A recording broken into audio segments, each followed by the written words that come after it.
Greetings, North Texas Conference. My name is Owen Ross, and I'm the Director for the Center for Church Development of the North Texas Conference. Today, we're going to be talking about the Simplified Accountable Structure.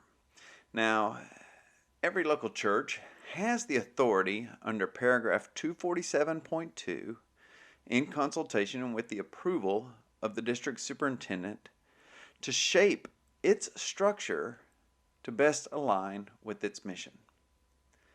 Now, clearly, the Book of Discipline lines out how most United Methodist churches are organized, and most United Methodist churches follow that model that we have had for some 50 years now. Other churches have decided to explore other means of organizing the leadership of their congregation. The Center for Church Development has partnered with Kay Catan, who is a leader in church leadership. I have a video that I have made for you that I'm going to be sharing that highlights some of Kay's teaching. Now, I want to say the Simplified Accountable Structure is not necessarily for every United Methodist church.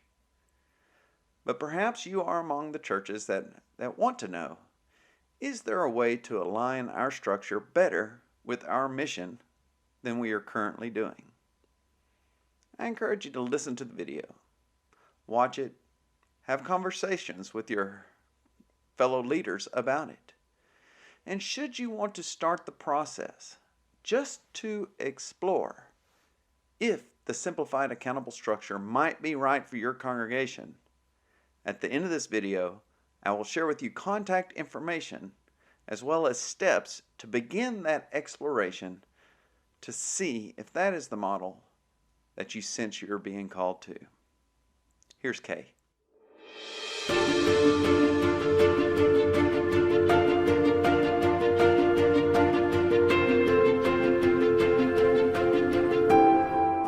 Welcome to the Simplified Accountable Structure overview. We're going to spend just a few minutes giving you some sort of an idea if you're exploring Simplified Accountable Structure for your church, just to give you enough information to be able to explore the why and the how before you make a decision.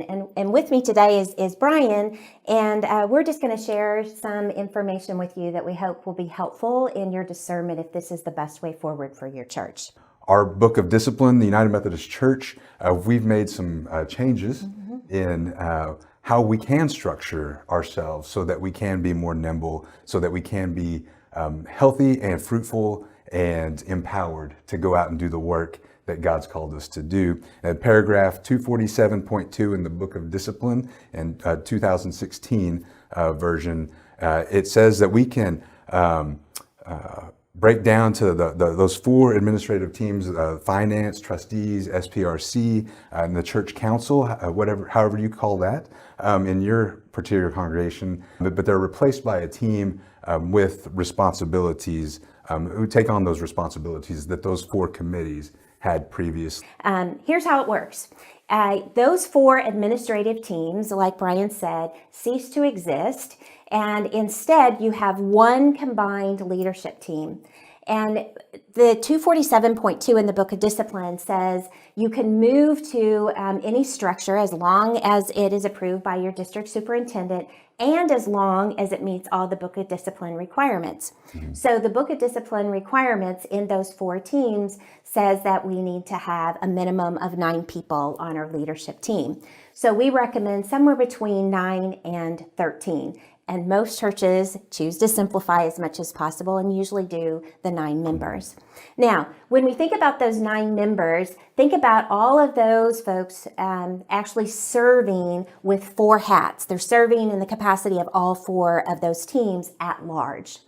Now, by Book of Discipline, there's also some other requirements that we need to meet, like the chair of that team.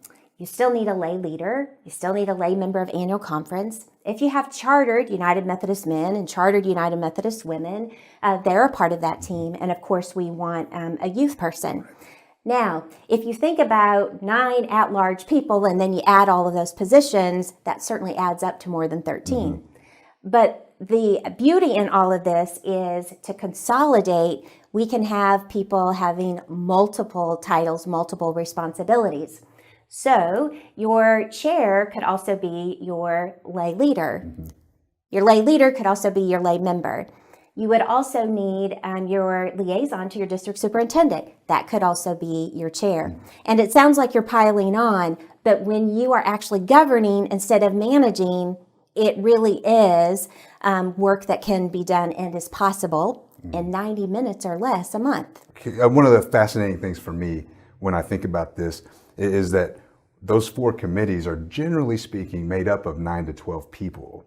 And so you're going from 4 groups of 9 to 12 people down to 1 group. And so that's freeing up, 27 people more to go out and actually do ministry out into the world. And so the areas of responsibility for this single board, are the financial pieces, some administrative pieces, but then the generative work of creating or living into the mission and vision and enabling and empowering the people of the church to live into the mission and to the vision, and then to continue to think strategically, not just for the next meeting, but for this year, and then 2 years down the road, where does God where's God calling us to be? When we move into this model, if we don't change the agenda, all we're doing is with fewer people around the table, and we're having the same conversation and we're going to have the same results. So using kind of those fiduciary, generative, and strategic kind of big buckets, this is the area that I kind of think about, what does this agenda looks like specifically? And again, I'm sure you've seen it too, Brian, where you have churches that have moved into a place where they are no longer like their neighborhood. They don't know their neighborhood. And it's because we haven't been doing that generative and that strategic work. We've just been managing and doing the same thing month after month after month with the same reports with a different date, right? And so the other shift in this is when we begin to do simplified accountable structure, we are also much more lay driven. And the first 3 items on the agenda that we're going to be talking through are the work of the laity. And too often we put all the responsibility on our pastor to drive the entire agenda, and that's not the way it was intended. So, of course, we're going to start with prayer, and we always suggest that the prayer is an opportunity for everyone to be able to participate. Then these are the leaders of our church. So how are we pouring into our leaders, both with spiritual gifts as well as leadership? So we're going to spend time doing some spiritual development and also some leadership development. This will be a third of our meeting. Now, Brian, we do that in the beginning intentionally because we know what would happen if we put it at the end, right? Right. We'd never get to it, right? So it's important enough that we want to put it at the beginning so that we make sure that that piece happens. And again, those pieces are also done by the laity. So after we get through the development, then we're going to talk about new people. Again, have you ever been to a council meeting where you talk about new people? Not really. Yeah, I wish we could say we could, right? So when we talk about new people in small churches, that's probably individual names because that's appropriate there. And when we're talking about new people in larger churches, that's probably numbers. So how many first-time guests are we having, and what's our return guest rate? How many second-time guests are we having? And what we're talking about here, what we're wanting to make sure is, number one, that we're having first-time guests and returning guests. But we're also showing that that's the important piece. That's the crux of our mission, is to make sure that new people are coming into the life of the congregation. So we want to make sure that that movement is happening. So after that, then we go into the review of the goals. Well, Brian, that would mean we would have to have goals, right? Right. And so that's probably a new thing also for churches, is to do strategic ministry planning that results in what are the goals that we need to accomplish this year so that the vision becomes a reality, as the unique way that we make disciples. Right. This is the piece where the accountability of the pastor comes in. So what are we doing to move the church forward through our ministry so that the vision becomes a reality? And this is where the pastor is reporting back, not on individual ministries that have happened, but through the ministries, the movement of the church has resulted in the advancement of the goals. After we go through the review of the goals, then we actually get to the pressing issues, the pressing problems. And my experience has been that's usually where we've spent the bulk of our time, right? And so these are things that have fallen outside of the guiding principles. And these are things that have given permission giving for our church within safe boundaries. Okay, so this is where the exceptions come into play, rather than everyone coming for every piece of information and every piece of permission. From there, we move into the packet. This is kind of our consent. Now, have you ever been to a meeting where you actually go in and there are piles of paper and reports and you're picking them up on the way in, and in minutes you're asked to vote on them when you've never even read them? Right, yeah. So this is sending out an electronic packet ahead of time so that the leaders have had a time to review it. And then you have conversation and questions rather than take the time to review it there or to approve it without ever having reviewed it. And so that's your standard things like financial reports, minutes, and so on. Then we go to a piece that's probably new for most churches, and that is communication. And when we talk about communication, that means what did we decide here tonight? Yeah. I've been to meetings where somebody next to me thought something else happened differently than I did. What happened here tonight? Who needs to know about what just happened, and who's the communicator, and what's that messaging going to be? Just so we're all on the same page before we leave. And then we pray, and that can be anybody in the room, not only the pastor. So that's how we move into accountable leadership, because we have different agenda and we have a different conversation. Hi, Kay. So Brian was telling me about your discussion about the simplified structure. Yeah. And I love it. I'm a huge advocate for it. And I wanted to share with you what I personally have loved most about the simplified structure. And it's around the area of accountability. Oh, that's an important piece of this, isn't it? Right? Yeah. I mean, I think every single church needs to be practicing accountable leadership. There's no way to do the simplified structure without accountable leadership, or it can just be dangerous. It can cause more harm than good. And I love what I've learned from this in this process is that accountable leadership done well is this combination of responsibility, authority, and accountability. Absolutely. If you were to explain, in brief, what the next steps are for a church that's wanting to implement this, what do they need to do to follow the rules and be good Methodists? Exactly. We have to follow the book of discipline, right? So one of the first things we want to make sure is that we are in collaboration and communication with the district superintendent, because as we talked about earlier with Brian, is when we look at 247.2 paragraph in the book Discipline, it talks about this is a partnership with your district superintendent. Yeah. And so it starts there with the district superintendent being informed that we're exploring this. So even while you're talking about it, you don't wait until you're ready to approve it. You get your district superintendent involved to begin with, because your district superintendent may say, I'm familiar with, it might be a new appointment, and I'm familiar with this church, and I'm just not sure that this is the right season. And they would know that kind of thing. So we want to make sure we bring the district superintendent in right away. The next thing we want to make sure is that the congregation is on board.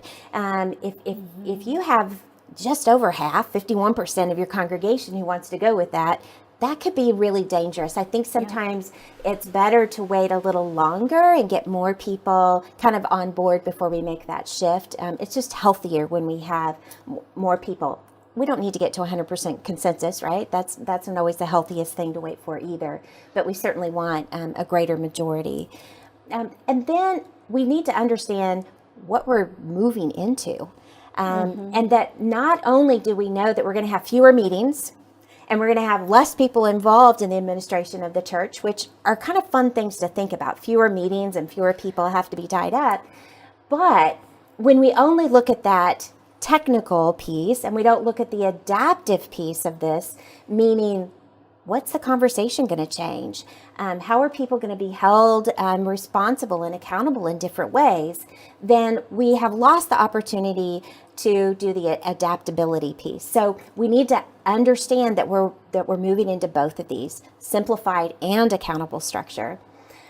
So there's a lot of communication and a lot of equipping that needs to happen before we move into it. And then, of course, you've got to have your nominations process, because nominations is not eliminated in this. The Nominations and Lay Leadership Development Committee is a requirement still in this model. And so they'll do their work of discerning those 9 to 13 people that are going to be on the board. And then you have to have your final DS approval, and normally your DSs want a letter to state the missional purpose in order to move to this, because that's what the Book of Discipline says. You can structure in any way as long as it makes the mission possible. So that final letter to your district superintendent stating this is the missional reasons for moving so, and then your district superintendent can schedule a charge conference, but we really recommend a church conference. This way, your entire church is involved in that decision, not just your leadership with a charge conference.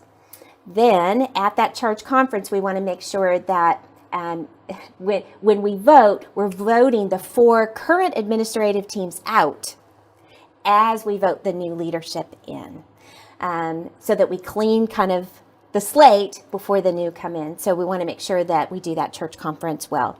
Now, we would say, well, that's the end of the process, but really, as we know, that's just the beginning, right? Exactly. And what we highly recommend is that all the board is trained. And we use Mission Possible, but we also use Winning on Purpose. Those are our 2 key resources to help our leaders kind of live into this. We also find that we train those original 9 to 13 people, and then we think we're good to go. But when we've been in this other structure for decades, in 3 years, those folks that have been trained have all moved out, and new people have moved in, and they have brought the old way of leading because they haven't been trained in any other way. So for many, many years, until this new structure kind of captures the congregation in a new way, we have to train every year on this model. We also have found a best practice is to have a coach that walks alongside you, helps you get it set up well, start well, meaning your leadership covenant is done, your guiding principles are done, and that you truly get to the point of doing governance and not the management, because it's... Hey friends, thank you for tuning in to the Simplified Accountable Structure overview. We hope that you have found it helpful. You'll see the identified steps to get you started in the process appearing on your screen now. Now, I want to remind you that this is just the overview to get you started. There is full training workshops available. Also be sure to check out the books Mission Possible as well as Winning on Purpose. Those are the 2 recommended resources to get you started in this model. So we wish you blessings on your journey, and if there's anything we can do to be helpful, please don't hesitate to reach out at k@kcotan.com. If at this point you are sensing that your congregation is interested in having discussions and conversations to explore simplified accountable structure, the Center for Church Development wants to help you. The process begins with informing the district superintendent that you would like to enter the exploration process. Contact the Center for Church Development. Our ministry coordinator is Jessica Vargas, and she can be reached at vargas@ntcumc.org, or feel free to shoot me an email, ross@ntcumc.org. The Center for Church Development is praying for you. We thank you for taking time to explore and consider simplified accountable structure for your church.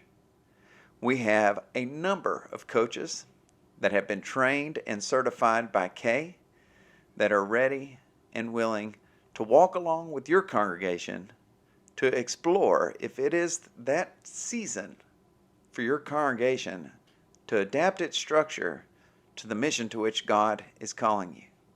Thank you for taking the time to watch this video, and thank you for your leadership in the church. May God continue to bless your work and to guide you as God calls us into mission and ministry in the world. We are praying for you. God bless you.